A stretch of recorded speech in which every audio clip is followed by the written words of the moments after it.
there was a glow from his eye paw. He clearly was watching something. I walk up, and there he is, staring at porn.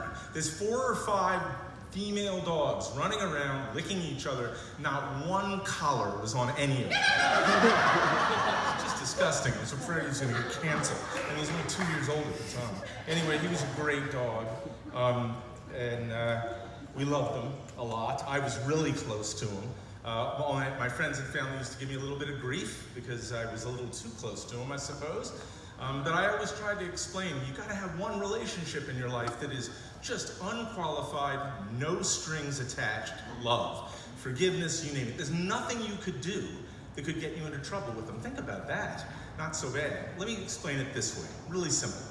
What's the answer to this question, and it'll prove my point? If I were to lock my dog Fenway and my wife Wendy into the trunk of our car for an hour, I come back and open it up, who's happy to see me?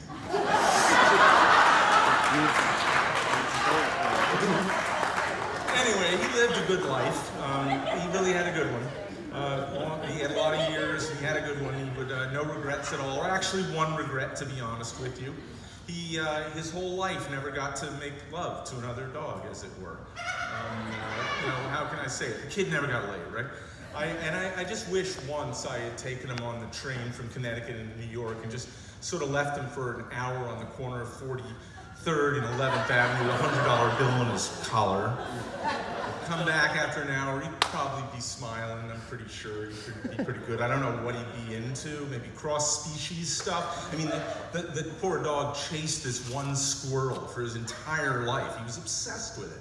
Finally got to enjoy that, or I don't know, maybe some S&M or something, a cat wearing a nurse outfit, something like that. So at any rate, we're very focused in our family on family. It's the most important thing, right? My wife and Wendy and our 3 boys, 2 of them are here right now.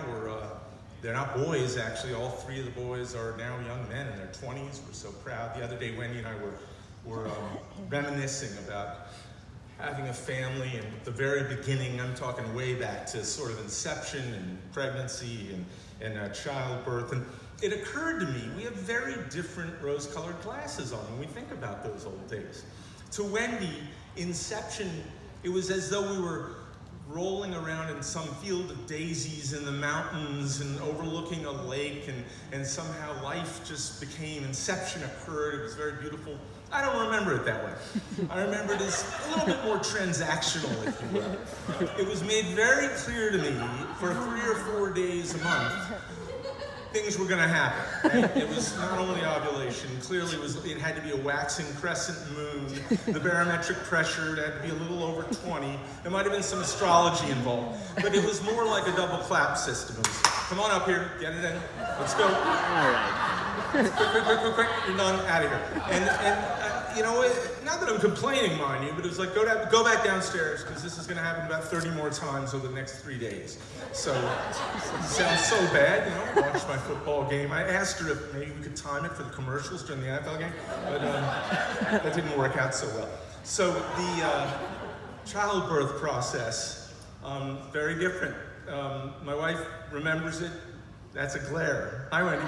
My wife remembers it as, in some ways, what it might have been, a beautiful experience, right? It was as though it was Vivaldi playing in the delivery room, and turtle doves and angels are fluttering in the air, and this beacon of light occurred, and the beauty of birth occurred. That's not what I remember at all. To be honest with you, I thought it was awful.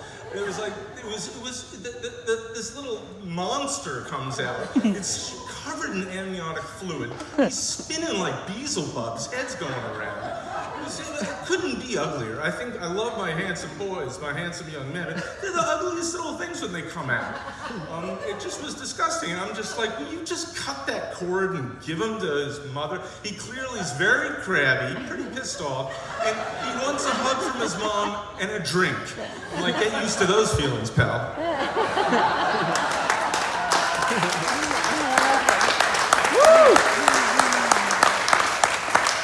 And of course, my famous naivete was showing full strength. I remember when one of the boys was emerging from within his mother, and the head comes out, and he's on the way out. I'm gotta be excited, I gotta be excited. This is what seemed like 6 generations of family were there helping us as much as they could.